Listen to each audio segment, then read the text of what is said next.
Halo pemirsa, sorotan dunia sepekan hadir dengan sejumlah informasi mengenai peristiwa dan juga isu global dari belahan dunia. Bersama saya Luis Ayu, inilah sorotan dunia sepekan selengkapnya. Calon Presiden Kolombia dan Senator Miguel Uribe Turbay disemayamkan di Bogota, Filipina Hall of the National Capital pada hari Senin setelah meninggal dunia karena serangan bersenjata pada 7 Juni di ibu kota. Acara pemakaman dihadiri keluarga, rekan politik, dan anggota Senat.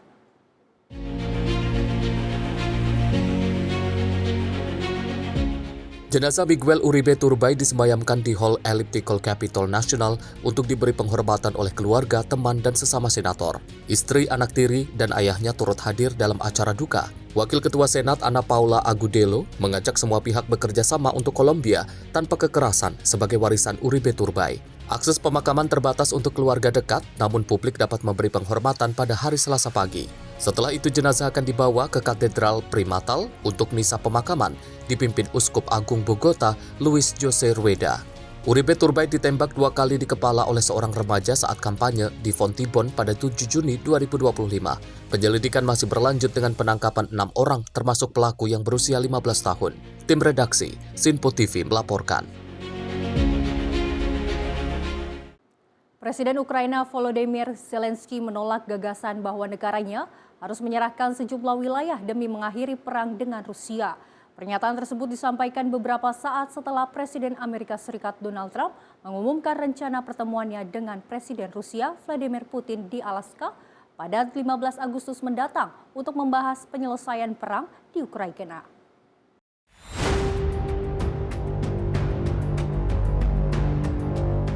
Kepala Negara Ukraina, Volodymyr Zelensky, menolak wacana tukar wilayah dengan Rusia untuk mengakhiri perang. Pernyataan ini muncul setelah Presiden Amerika Serikat Donald Trump membahas kemungkinan kesepakatan damai yang melibatkan pertukaran wilayah.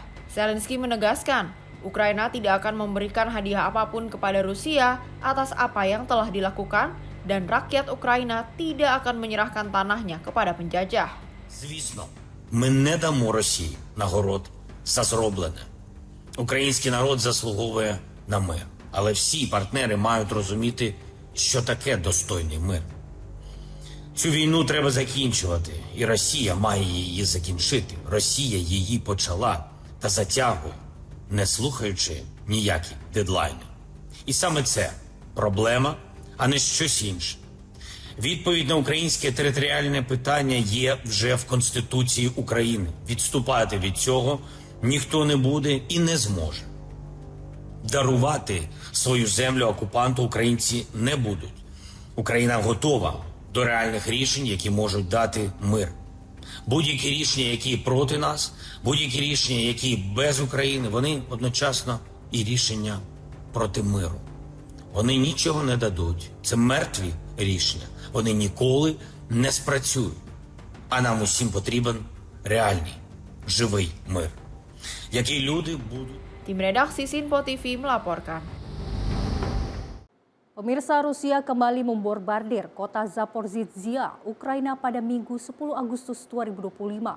Akibatnya 12 warga sipil dilaporkan terluka dalam serangan tersebut dan telah dibawa ke rumah sakit terdekat untuk mendapatkan perawatan.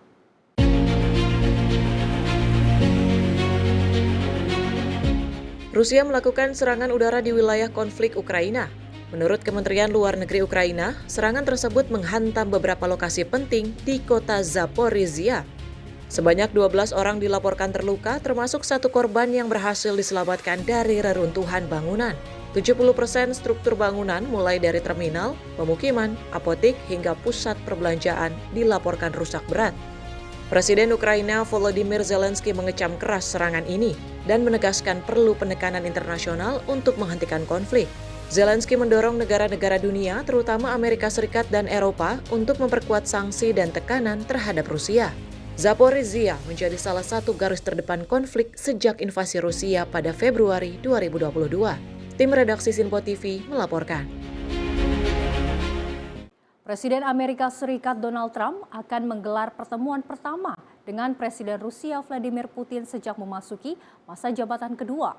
Pertemuan akan berlangsung di Anchorage, Alaska pada 15 Agustus 2025.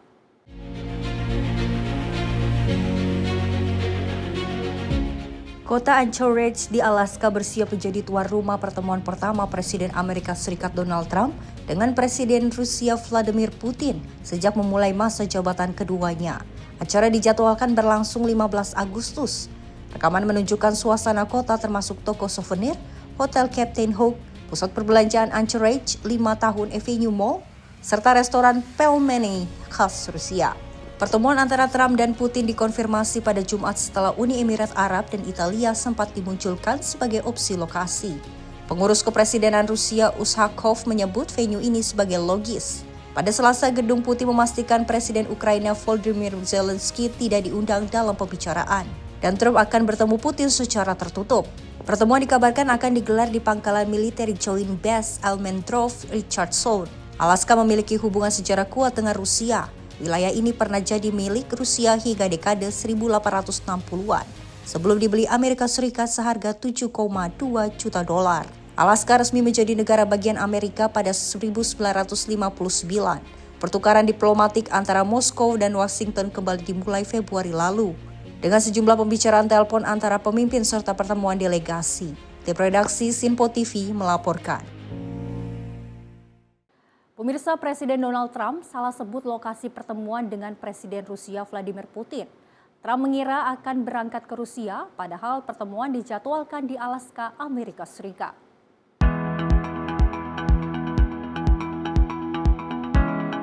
Saat konferensi pers tentang keamanan di Washington DC, Trump mengatakan dia akan pergi ke Rusia untuk bertemu Putin pada hari Jumat. Kenyataannya, pertemuan itu akan diselenggarakan di Alaska pada 15 Agustus 2025. And it's embarrassing for me to be up here. You know, I'm going to see Putin. I'm going to Russia on Friday. I don't like being up here talking about how unsafe and how dirty and disgusting this once beautiful capital was. So look. Let's just do this. Let's do this. It's going to be a big thing. We're going to Russia. That's going to be a big deal. What happens, happens. I'll let you know what happens. You'll be the first to know. I'll be calling the European leaders. I'm going with totally. I mean, we have a lot of talks. They're great people. They're great leaders, actually, and they want to get back. Honestly, as one of them said, I've OD'd on trying to settle Ukraine. They've OD'd, meaning they've overdosed on the settlement of Ukraine. Pertemuan dengan Putin di Alaska akan menjadi pertemuan resmi pertama antara keduanya sejak 2021. Summit ini diharapkan dapat membahas upaya mengakhiri konflik dengan Ukraina. Tim redaksi Sinpo TV melaporkan. Presiden Amerika Serikat Donald Trump menegaskan bahwa kondisi ekonomi di negaranya masih sangat kuat dan juga kokoh. Meskipun menghadapi berbagai tantangan global, Trump memaparkan sejumlah grafik dan data positif yang menunjukkan kinerja ekonomi Amerika yang membanggakan di ruang Oval Office pada Kamis 7 Agustus 2025 waktu setempat.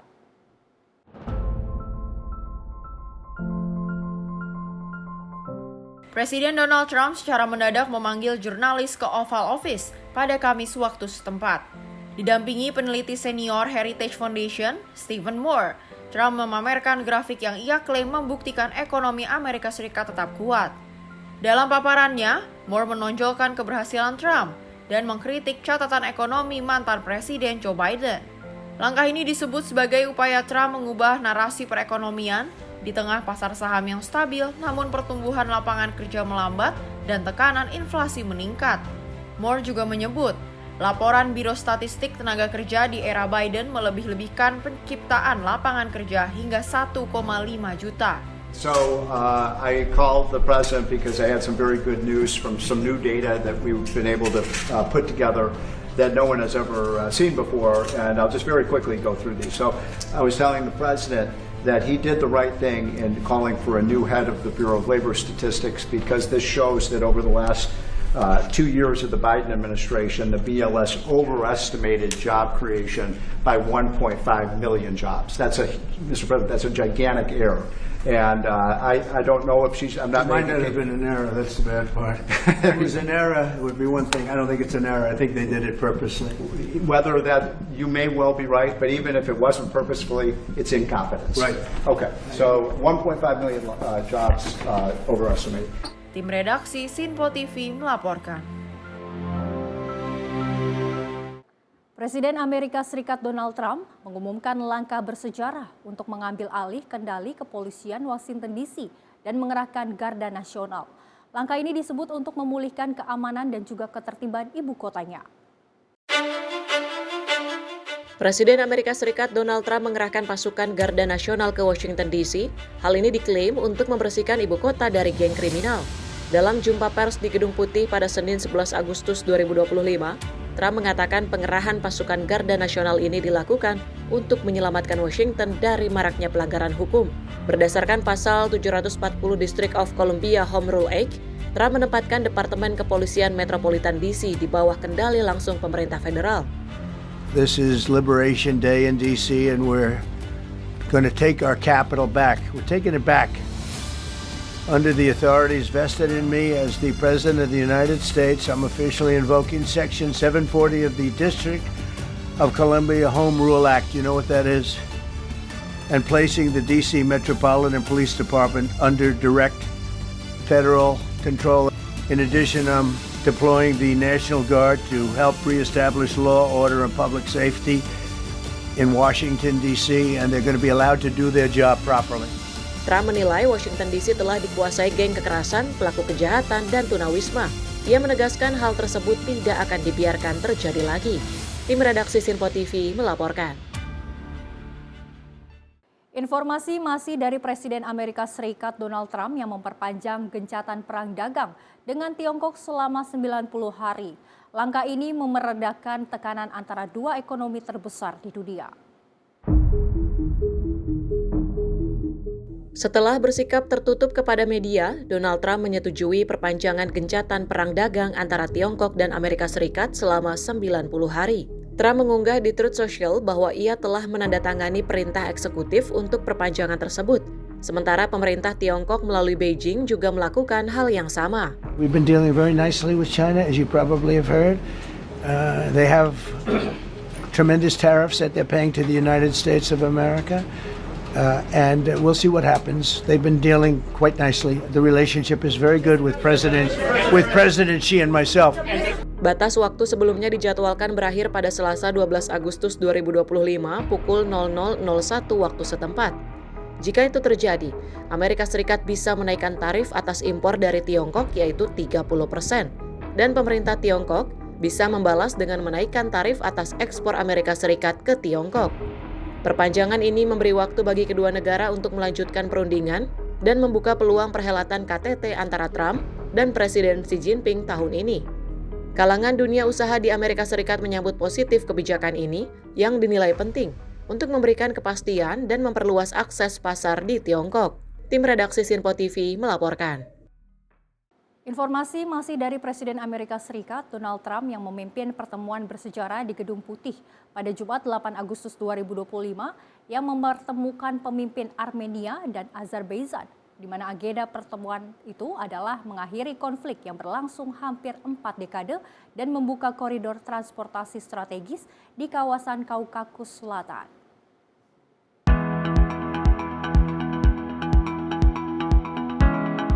Pertemuan di Gedung Putih menghasilkan kesepakatan penting antara Armenia dan Azerbaijan. Kedua negara di kawasan Kaukasus Selatan itu menandatangani perjanjian yang akan membuka kembali jalur transportasi utama penghubung Azerbaijan dan wilayah otonom Nakhchivan. Kedua negara sepakat membentuk koridor transit besar yang akan dinamai Trump Route for International Peace and Prosperity atau Rute Trump untuk perdamaian dan kemakmuran internasional. Koridor tersebut menghubungkan Azerbaijan dengan wilayah otonom Nakhchivan yang terpisah 32 km dari wilayah Armenia. Today's great achievement is yet another testimony to your global leadership and your legacy as a statesman and a peacemaker on the world stage. Tuntutan pembukaan jalur ini sebelumnya menjadi hambatan dalam perundingan damai dan menjadi pukulan geopolitik bagi Rusia yang selama ini hampir 40 tahun memposisikan diri sebagai mediator untuk memperluas pengaruh di Kaukasus Selatan. Tim redaksi Sinpo TV melaporkan. Pemirsa, informasi menarik lainnya akan kami hadirkan, namun jangan kemana-mana, tetaplah di Sinpo TV.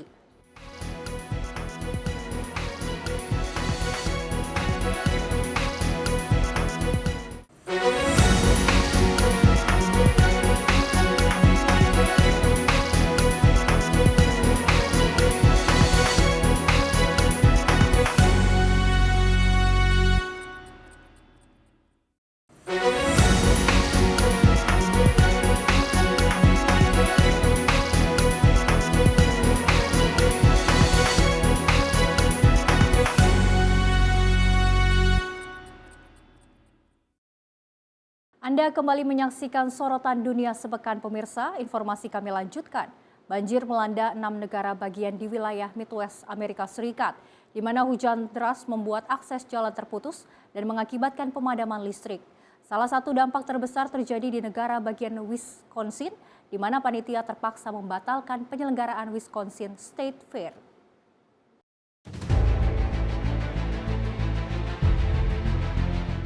Badan Meteorologi Nasional Amerika Serikat mengeluarkan peringatan banjir untuk Kansas, Iowa, Nebraska, Missouri, Illinois, dan Wisconsin. Curah hujan yang tinggi membuat aliran listrik terputus bagi 18.000 pelanggan. Salah satu yang terdampak adalah pameran tahunan terbesar di negara bagian Wisconsin State Fair, di mana pihak penyelenggara terpaksa membatalkan hari penutupan acara yang sudah berlangsung 11 hari. Akibat bencana ini, petugas damkar menerima ratusan laporan darurat, mulai dari kebocoran gas, pemadaman listrik, hingga evakuasi warga terjebak banjir. Dampak banjir juga terasa di dunia olahraga, di mana USA Triathlon memutuskan membatalkan kejuaraan nasional sprint dan para triathlon di Milwaukee. Pemerintah Milwaukee mengimbau warga untuk tidak berkendara atau berjalan di area tergenang karena kondisi masih berbahaya. Tim redaksi Sinpo TV melaporkan. Banjir besar juga terjadi di Bhagalpur, India Timur yang memaksa lebih dari 8.000 warga mengungsi dari wilayah rendah yang terendam air. Banjir yang dipicu hujan deras di Nepal tersebut telah membawa ketinggian sungai Gangga melebihi batas bahaya dan melumpuhkan aktivitas warga.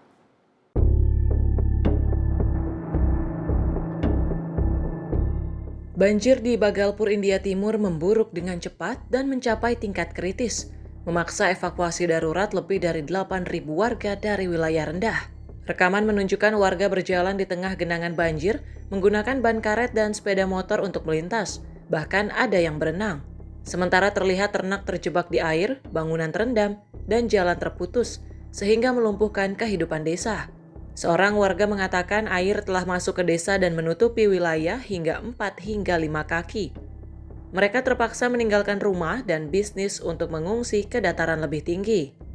Seorang petani menjelaskan warga lain mendesak agar bantuan segera diberikan dalam bentuk nyata, sementara pihak berwenang menyatakan pemerintah sedang menjalankan dapur umum, menyiapkan pakan ternak, serta mengirim tim medis ke wilayah Diara untuk melayani korban banjir.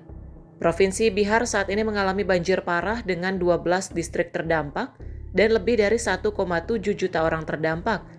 Bhagalpur menjadi salah satu yang terparah, di mana Sungai Ganga mengalir 80 cm di atas batas bahaya, menenggelamkan infrastruktur vital dan pemukiman. Pos pantau sungai melaporkan status banjir parah hingga ekstrim di salah satu desa Bhagalpur. Tinggi air Ganga mencapai 33,45 meter, hanya 0,09 meter di bawah rekor tertinggi sepanjang masa. Lebih dari 8.000 warga berhasil dievakuasi dari wilayah rendah dan sekitar sungai menggunakan perahu karet, dengan prioritas penyelamatan keluarga dan ternak yang terjebak. Hujan deras di Nepal terus memperburuk kondisi di Bihar, meningkatkan risiko banjir. Tim redaksi Sinpo TV melaporkan. Sebuah pesawat kecil yang sedang melakukan pendaratan tiba-tiba menabrak pesawat lain yang sedang parkir di Bandara Montana, Amerika Serikat. Insiden ini memicu kebakaran hebat di area bandara. Pesawat bermesin tunggal jenis Sokata TBM 700 turboprop berupaya melakukan pendaratan pada Senin 11 Agustus pukul 14.00 waktu setempat di Bandara Kalispell City, Montana. Penyelidikan awal menunjukkan pilot kehilangan kendali saat mendekati landasan sehingga pesawat tergelincir dan menabrak pesawat lainnya yang sedang terparkir. Saksi mata mengatakan pesawat terlihat mendarat darurat di ujung landasan dan langsung menghantam pesawat lain, diiringi ledakan suara keras. 2 penumpang mengalami luka ringan dan langsung mendapatkan perawatan medis di area bandara. Sementara penumpang lainnya berhasil menyelamatkan diri keluar dari pintu pesawat. Penerbangan tersebut dilaporkan berasal dari Pullman, Washington dan merupakan pesawat milik Mater Sky LLC. Tim redaksi Sinpo TV melaporkan. Informasi lainnya pemirsa, 4 anak dan 2 orang dewasa tewas dalam kebakaran rumah di Charles County, Maryland, Amerika Serikat. Petugas menyatakan 3 orang selamat dalam insiden ini.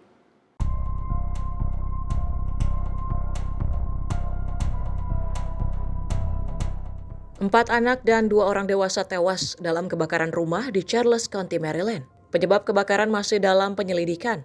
Master Deputy State Fire Marshal Oliver Alkire menyebut api bermula di bagian kanan rumah pada teras tertutup. Mesin berat dikerahkan ke lokasi untuk membantu mengangkat puing-puing pada Minggu sore. Petugas pemadam membutuhkan lebih dari 1 jam untuk mengendalikan api. Tim redaksi Sinpo TV melaporkan.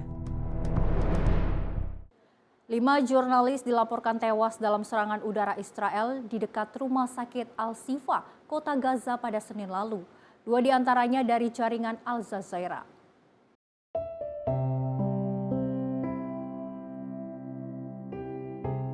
Lima jurnalis dilaporkan tewas dalam serangan udara Israel di dekat rumah sakit Al-Shifa di Kita Gaza pada Senin lalu. 2 diantaranya adalah Anas Al-Sharif dan Mohamed Kreikia dari jaringan Al Jazeera. Rekaman video menunjukkan sebuah tenda dilalap api dengan beberapa jenazah tergeletak di tanah. Salah seorang jurnalis terdengar berteriak, Mohamed Kreikia sudah meninggal. Sementara warga terlihat mengusung jenazah Anas Al-Sharif sambil melantunkan takbir dan menyebut Anas sebagai orang yang dicintai Allah. Kantor media pemerintah di Gaza melaporkan bahwa pasukan pendudukan Israel menyerang 5 jurnalis melalui serangan langsung ke tenda jurnalis di dekat rumah sakit Al-Shifa. Al Jazeera dalam pernyataannya mengonfirmasi kematian Anas Al-Sharif, Mohamed Kreikia, Ibrahim Zahir, Mohamed Naufal, dan Moamen Aliwa. Militer Israel mengaku menjadikan Anas Al-Sharif sebagai sasaran dengan menuduhnya memimpin sel Hamas, serta menyimpan bukti dugaan keterlibatannya dalam aktivitas teror, termasuk mempromosikan serangan roket ke warga sipil Israel. Namun Al-Sharif sebelumnya membantah tuduhan tersebut melalui akunnya di platform X. Ia menegaskan tidak terkait dengan kelompok politik manapun dan misinya hanya untuk melaporkan kebenaran dari lapangan tanpa bias. Insiden ini terjadi setelah Kabinet Keamanan Israel pekan lalu menyetujui perluasan operasi di Gaza, termasuk pengambil alihan penuh Gaza City. Situasi kemanusiaan di Gaza mendapat kecaman internasional yang meluas, bahkan dari sekutu Israel sendiri. Tim redaksi Sinpo TV melaporkan. Warga Gaza menggelar proses pemakaman untuk 2 jurnalis Al Jazeera yang tewas dalam serangan udara Israel di bagian barat Gaza. Serangan tersebut menyasar tenda 4 jurnalis yang bekerja.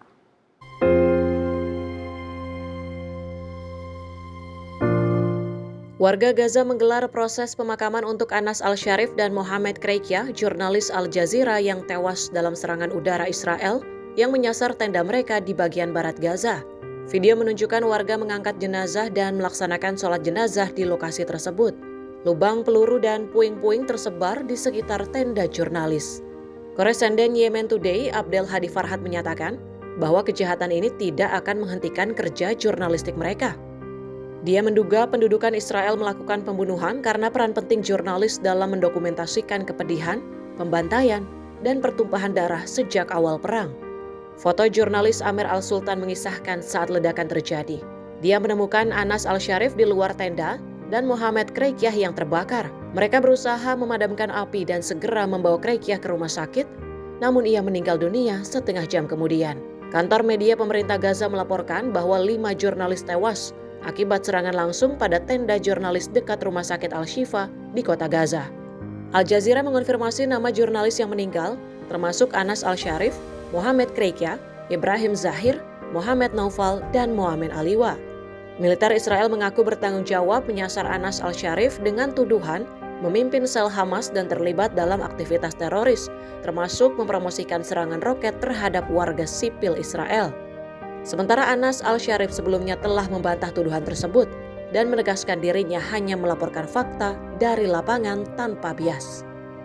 Tim redaksi Sinpo TV melaporkan.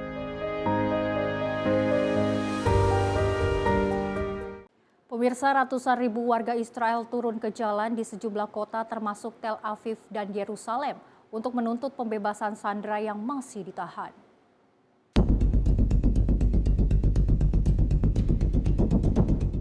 Ratusan ribu pengunjuk rasa memadati jalanan di Israel, termasuk di Tel Aviv dan Yerusalem, untuk menuntut pembebasan sandera yang masih ditahan, serta menolak rencana Perdana Menteri Benjamin Netanyahu memperluas kendali militer atas jalur Gaza yang memperburuk perang.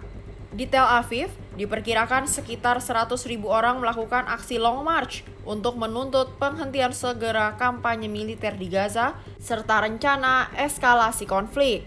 Sementara di Yerusalem, para demonstran bergerak menuju kediaman Netanyahu untuk menyatakan penolakan terhadap keputusan baru yang telah disetujui melalui voting kabinet keamanan pekan lalu. Aksi protes terus berlangsung meski sejumlah sekutu internasional telah menyatakan penentangan terhadap operasi tersebut. Para pengkritik rencana Netanyahu termasuk keluarga dan teman para sandera menilai keputusan itu semakin mempertaruhkan keselamatan orang yang mereka cintai. Tim redaksi Sinpo TV melaporkan. Sementara itu, pemirsa, polisi di Berlin membubarkan aksi protes pro-Palestina yang mengancam keterlibatan media Jerman dalam genosida. Demonstrasi tersebut terjadi hanya beberapa jam setelah 5 jurnalis tewas dalam serangan udara di kota Gaza. Polisi Berlin mengamankan para pengunjuk rasa yang membawa bendera Palestina dan spanduk. Aksi protes berlanjut menuju stasiun Friedrichstraße. Para demonstran menyanyikan slogan "Semua polisi adalah fasis". Unjuk rasa tersebut dipicu 5 jurnalis Al Jazeera yang terkonfirmasi meninggal dunia dalam serangan udara di dekat rumah sakit Al-Shifa di kota Gaza. Nama-nama jurnalis tersebut adalah Anas Al-Sharif, Mohamed Kreikia, Ibrahim Zahir, Mohamed Noval, dan Mohamed Aliwa. Militer mengatakan tuduhan bahwa Al-Sharif memimpin sel Hamas dan terlibat dalam aktivitas teroris, termasuk mempromosikan serangan roket terhadap warga sipil Israel. Namun Al-Sharif membantah tuduhan tersebut di platform X. Dia menegaskan tidak berafiliasi dengan kelompok politik manapun dan tugasnya hanya melaporkan kebenaran dari lapangan secara objektif. Tim redaksi Sinpo TV melaporkan.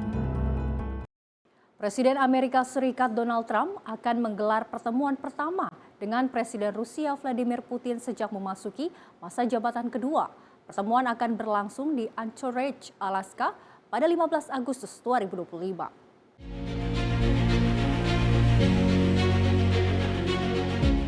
Kota Anchorage di Alaska bersiap menjadi tuan rumah pertemuan pertama Presiden Amerika Serikat Donald Trump dengan Presiden Rusia Vladimir Putin sejak memulai masa jabatan keduanya. Acara dijadwalkan berlangsung 15 Agustus. Rekaman menunjukkan suasana kota termasuk toko souvenir, Hotel Captain Hook, pusat perbelanjaan Anchorage, 5 tahun Avenue Mall, serta restoran pelmeni khas Rusia. Pertemuan antara Trump dan Putin dikonfirmasi pada Jumat setelah Uni Emirat Arab dan Italia sempat dimunculkan sebagai opsi lokasi. Pengurus Kepresidenan Rusia Ushakov menyebut venue ini sebagai logis. Pada Selasa, Gedung Putih memastikan Presiden Ukraina Volodymyr Zelensky tidak diundang dalam pembicaraan, dan Trump akan bertemu Putin secara tertutup.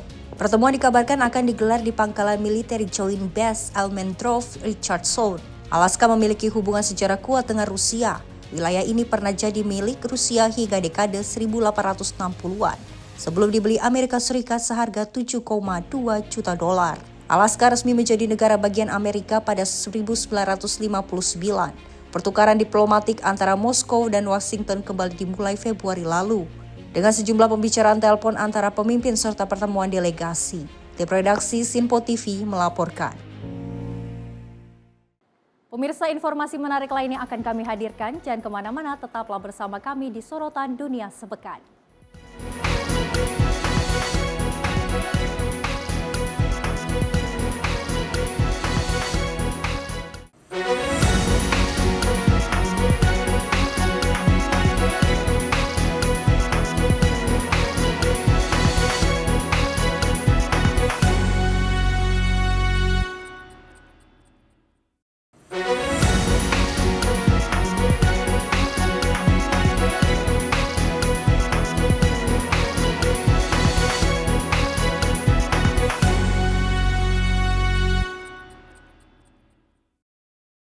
Anda kembali menyaksikan Sorotan Dunia Sepekan, pemirsa. Informasi kami lanjutkan. 4 astronot berhasil kembali ke bumi pada Sabtu 9 Agustus 2025 setelah hampir 5 bulan di Stasiun Luar Angkasa Internasional. Mereka berhasil mendarat dengan selamat dengan kapsul SpaceX.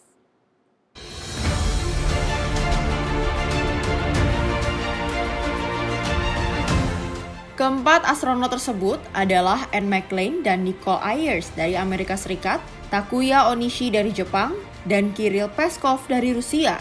Mereka kembali ke bumi setelah 5 bulan di stasiun antariksa dan berhasil mendarat di Laut Lepas Pantai California pukul 8:44 waktu setempat. Misi ini merupakan bagian dari program NASA untuk menggantikan pesawat antariksa dengan kapsul kerjasama industri swasta.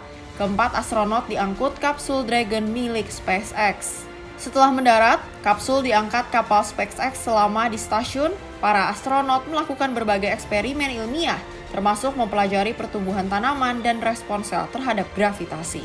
Tim redaksi Sinpo TV melaporkan.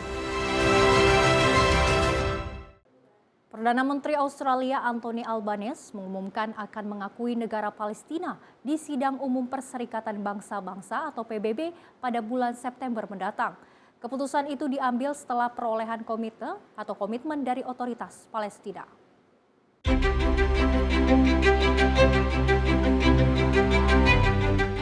Perdana Menteri Australia Anthony Albanese menyampaikan komitmen untuk mengakui negara Palestina pada pertemuan kabinet. Ia mengatakan pengakuan resmi akan dilaksanakan pada sidang umum PBB bulan September 2025 mendatang.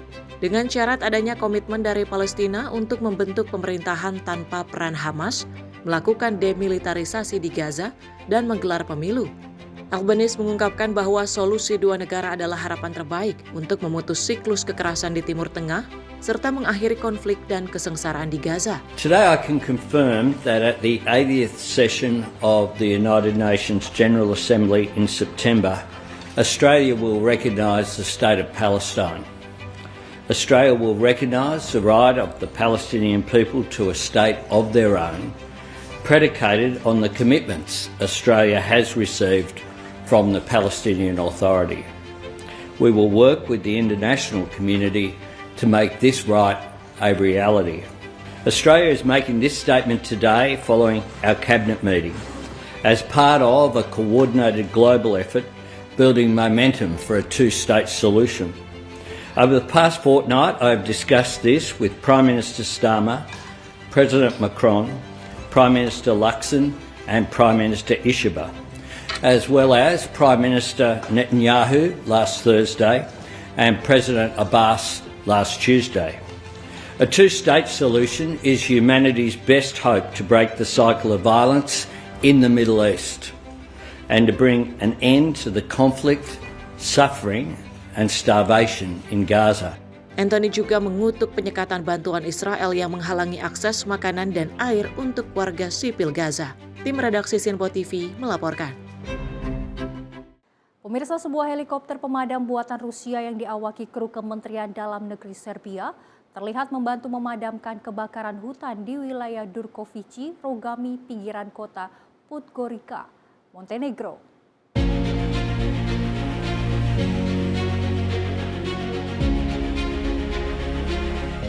Helikopter jenis Kamov milik Serbia yang diundang pemerintah Montenegro untuk bergabung dalam upaya penanggulangan kebakaran, terbang mengambil air, lalu membawanya ke lokasi api dan menumpahkannya di atas sumber kebakaran. Kementerian Dalam Negeri Serbia menyatakan helikopter tersebut telah beroperasi sejak pagi hari dan telah menumpahkan 248 ton air untuk memadamkan api. Dalam pesan resmi, kementerian menegaskan selalu siap membantu karena solidaritas tak mengenal batas. Kebakaran hutan di sepanjang pantai Adriatik Montenegro telah memasuki hari kedua pada Selasa 12 Agustus 2025.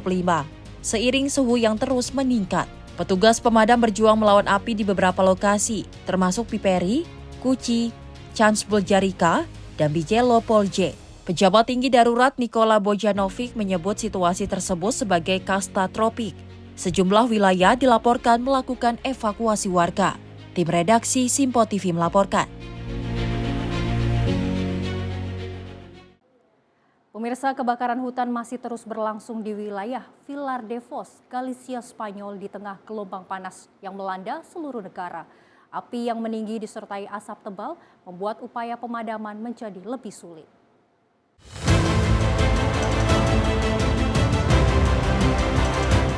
Kebakaran hutan besar terjadi di Galicia, Spanyol, di mana petugas pemadam kebakaran terus berjuang memadamkan api yang membakar di wilayah Vilar de Foz. Rekaman menunjukkan pesawat penyemprot air memadamkan api dari udara, sementara asap tebal nampak membumbung tinggi. Warga setempat terlihat mengamati kebakaran dari jalan raya, sementara petugas keamanan dan penyelamat siaga di lapangan. Beberapa kebakaran lain juga terjadi di Chandreksa de Cuesa, di mana api telah melahap lebih dari 3.000 hektar hutan. serta di Philadelphia yang mengalami kebakaran seluas 580 hektar. Kebakaran di Moyalde juga menyebabkan status alert level 2 karena api semakin mendekati perumahan warga. Menteri Transisi Ekologi Spanyol melaporkan bahwa sepanjang tahun ini lebih dari 39.000 hektar lahan telah terbakar atau meningkat 9% dibanding periode yang sama tahun sebelumnya. Musim kebakaran tahun ini dikenal sebagai salah satu yang paling parah. Hal ini disebabkan kondisi panas ekstrim yang kering yang mempercepat penyebaran api. Upaya pemadaman dilakukan baik dari udara maupun darat untuk meminimalisir kerugian. Tim redaksi Sinpo TV melaporkan. Setidaknya 1 orang dilaporkan tewas dan puluhan lainnya terluka atau terperangkap di bawah puing setelah terjadi ledakan di pabrik US Steel dekat Pittsburgh pada hari Senin. Rekaman menunjukkan momen ledakan dan asap tebal dan hitam membumbung di atas pabrik.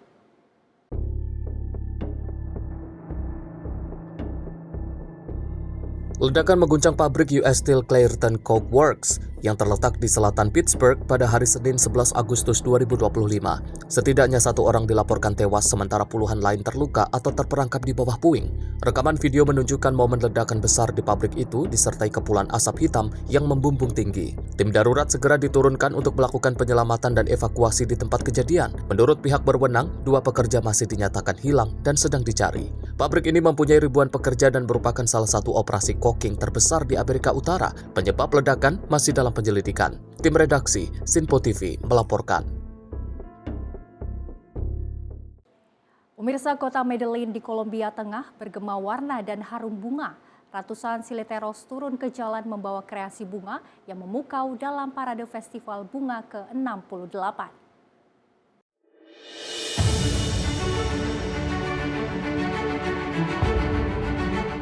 Jalanan kota Medellin dipenuhi warna-warni bunga saat festival bunga ke-68 dan parade sileteros digelar pada Senin 11 Agustus 2025.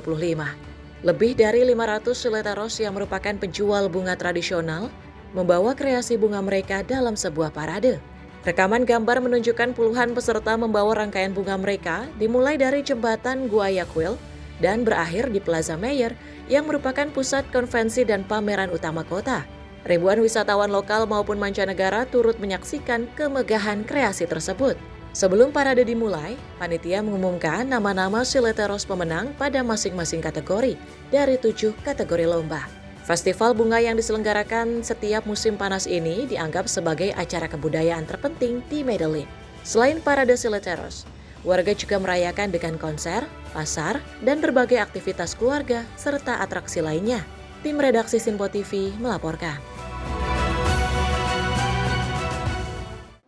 Ribuan warga Pantai Gading memadati jalanan ibu kota Abidjan. Mereka memprotes pemblokiran sejumlah tokoh oposisi dari pemilihan presiden mendatang.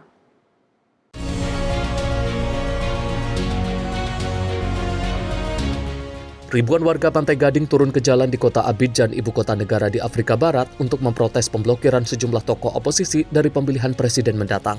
Negara dengan penduduk sebanyak 32 juta orang ini merupakan ekonomi terbesar di Afrika Barat Frankofon. Pemilihan presiden dijadwalkan berlangsung pada Oktober mendatang. Pada awal tahun ini, 4 tokoh oposisi utama, termasuk mantan Presiden Laurent Gbagbo dan mantan CEO Credit Suisse Tidjane Thiam, dilarang maju oleh komisi pemilihan. Pada Sabtu pagi, para demonstran berkumpul di Yapougon, wilayah padat penduduk di Abidjan, mengusung spanduk dengan pesan "Cukup sudah" dan tidak ada demokrasi sejati tanpa keadilan sejati. Gbagbo dan Thiam telah bergabung untuk menentang Presiden petahana Alassane Ouattara. Pemimpin berusia 83 tahun itu mengumumkan bulan lalu akan mencalonkan diri untuk masa jabatan keempat. Pencalonannya diperdebatkan setelah ia mengubah konstitusi pada 2016 untuk menghapus batas masa jabatan presiden. Tim redaksi Sinpo TV melaporkan. Seekor gajah jantan yang terluka sering mendatangi sebuah desa di pinggiran negara bagian Asa India Timur Laut untuk mencari makanan. Kehadirannya seringkali memicu konflik dengan warga setempat.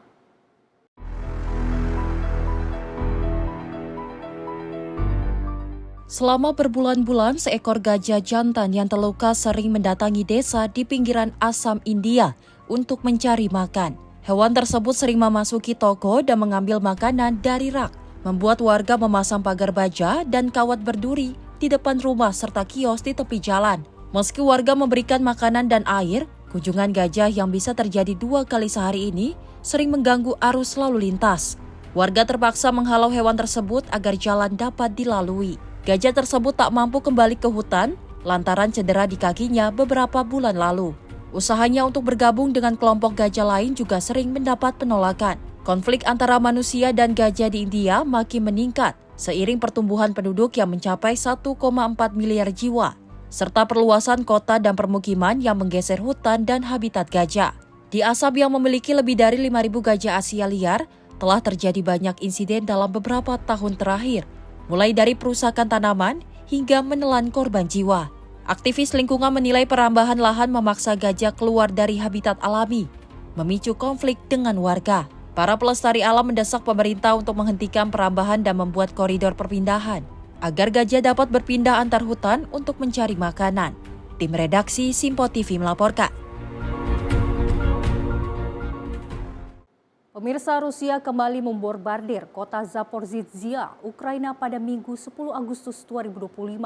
Akibatnya 12 warga sipil dilaporkan terluka dalam serangan tersebut dan telah dibawa ke rumah sakit terdekat untuk mendapatkan perawatan.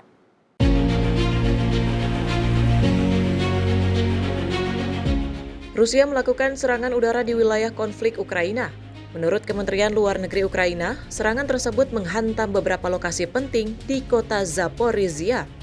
Sebanyak 12 orang dilaporkan terluka, termasuk 1 korban yang berhasil diselamatkan dari reruntuhan bangunan. 70% struktur bangunan mulai dari terminal, pemukiman, apotik, hingga pusat perbelanjaan dilaporkan rusak berat. Presiden Ukraina Volodymyr Zelensky mengecam keras serangan ini dan menegaskan perlu penekanan internasional untuk menghentikan konflik.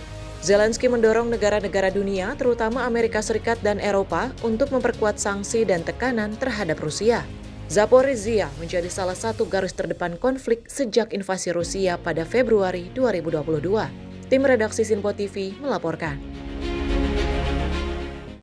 Presiden Amerika Serikat Donald Trump mengumumkan langkah bersejarah untuk mengambil alih kendali kepolisian Washington DC dan mengerahkan Garda Nasional. Langkah ini disebut untuk memulihkan keamanan dan juga ketertiban ibu kotanya. Presiden Amerika Serikat Donald Trump mengerahkan pasukan Garda Nasional ke Washington DC. Hal ini diklaim untuk membersihkan ibu kota dari geng kriminal. Dalam jumpa pers di Gedung Putih pada Senin 11 Agustus 2025, Trump mengatakan pengerahan pasukan Garda Nasional ini dilakukan untuk menyelamatkan Washington dari maraknya pelanggaran hukum. Berdasarkan pasal 740 District of Columbia Home Rule Act, Trump menempatkan Departemen Kepolisian Metropolitan DC di bawah kendali langsung pemerintah federal. This is Liberation Day in DC, and we're going to take our capital back. We're taking it back. Under the authorities vested in me as the President of the United States, I'm officially invoking Section 740 of the District of Columbia Home Rule Act. You know what that is? And placing the DC Metropolitan Police Department under direct federal control. In addition, I'm deploying the National Guard to help reestablish law, order, and public safety in Washington, D.C., and they're going to be allowed to do their job properly. Trump menilai Washington DC telah dikuasai geng kekerasan, pelaku kejahatan, dan tunawisma. Ia menegaskan hal tersebut tidak akan dibiarkan terjadi lagi. Tim redaksi Simpo TV melaporkan.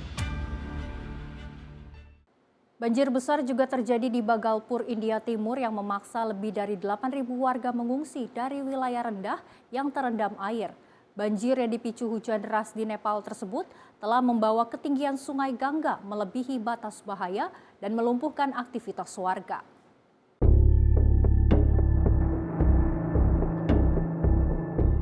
Banjir di Bhagalpur, India Timur memburuk dengan cepat dan mencapai tingkat kritis, memaksa evakuasi darurat lebih dari 8.000 warga dari wilayah rendah. Rekaman menunjukkan warga berjalan di tengah genangan banjir, menggunakan ban karet dan sepeda motor untuk melintas, bahkan ada yang berenang. Sementara terlihat ternak terjebak di air, bangunan terendam, dan jalan terputus, sehingga melumpuhkan kehidupan desa. Seorang warga mengatakan air telah masuk ke desa dan menutupi wilayah hingga 4 hingga 5 kaki. Mereka terpaksa meninggalkan rumah dan bisnis untuk mengungsi ke dataran lebih tinggi. Seorang petani menjelaskan warga lain mendesak agar bantuan segera diberikan dalam bentuk nyata, sementara pihak berwenang menyatakan pemerintah sedang menjalankan dapur umum, menyiapkan pakan ternak, serta mengirim tim medis ke wilayah Diara untuk melayani korban banjir. Provinsi Bihar saat ini mengalami banjir parah dengan 12 distrik terdampak dan lebih dari 1,7 juta orang terdampak. Bagalpur menjadi salah satu yang terparah, di mana Sungai Ganga mengalir 80 cm di atas batas bahaya, menenggelamkan infrastruktur vital dan pemukiman. Pos pantau sungai melaporkan status banjir parah hingga ekstrim di salah satu desa Bagalpur. Tinggi air Ganga mencapai 33,45 meter, hanya 0,09 meter di bawah rekor tertinggi sepanjang masa. Lebih dari 8.000 warga berhasil dievakuasi dari wilayah rendah dan sekitar sungai menggunakan perahu karet, dengan prioritas penyelamatan keluarga dan ternak yang terjebak. Hujan deras di Nepal terus memperburuk kondisi di Bihar, meningkatkan risiko banjir. Tim redaksi Sinpo TV melaporkan.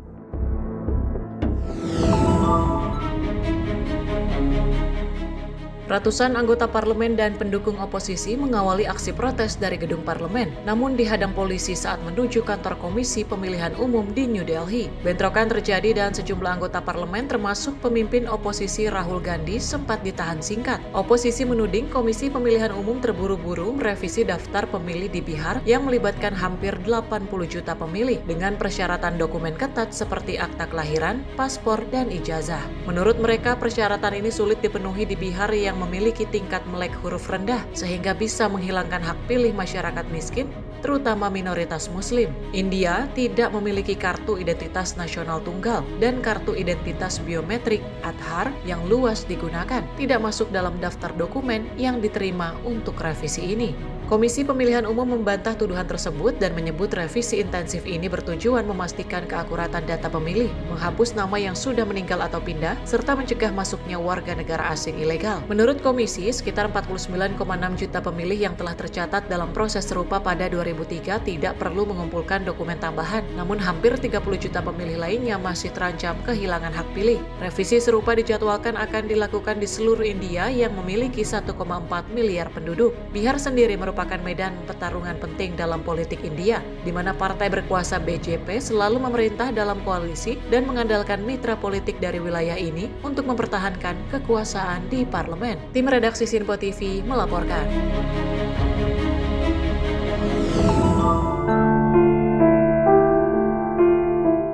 Angin topan Podul menerjang Kabupaten Taitung di pantai timur Taiwan bergerak melintasi sepertiga bagian selatan pulau dengan kecepatan sekitar 36 km per jam. Badan Cuaca Pusat melaporkan bahwa badai ini mungkin akan meningkat di selatan sebelum melemah saat melintasi pegunungan pusat dan menuju pantai Cina. Beberapa wilayah terdampak meliputi Tainan, Kaohsiung, Chiayi, Yunlin, Pingtung, Hualien, serta gugus Pulau Penghu di selatan. Imbas dari topan Podul, seluruh penerbangan domestik di pulau berpenduduk 23 juta jiwa itu dibatalkan. Begitu pula puluhan penerbangan internasional, banyak layanan feri juga dihentikan. Sebelumnya hujan lebat dalam beberapa minggu terakhir telah merusak tanaman di Taiwan Tengah dan Selatan, serta memadamkan listrik di wilayah pedesaan. Tim redaksi Sinpo TV melaporkan.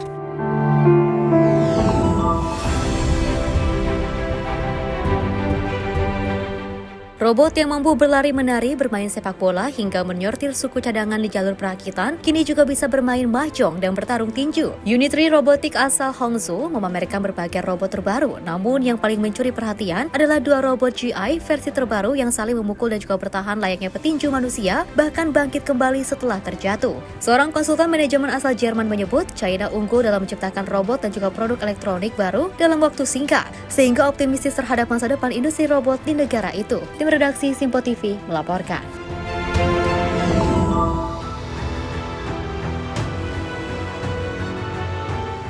Api yang bermula dari perbukitan dalam waktu singkat melahap wilayah Guzeljali dan memaksa warga mengungsi. Seorang warga mengaku terpaksa menggiring kambing dan domba ke tempat aman, namun sebagian kambing kabur ke arah kebakaran lain dan tidak selamat. Tabii yangın buraya geçti. Buraya geçince biz bunları apar topar keçileri, koyunları hepsini sürdük buraya aşağı. Meğer keçiler kaçmış geri yangına. Ersin keçiler nerede? Yok keçiler. Geleyim diyorum, hiddetleniyorum böyle. Geleceğim, yanırsam yanayım. Mallarım gitti. Yangının içindeydi. Resmimi gördün mü? Resim çekmişler. Ya, 2 tane kuzunun ardından koşuyorum böyle. Allah'ım gece gündüz dua ediyorum. Allah'ım namazlarımda malımızı canımızı koru.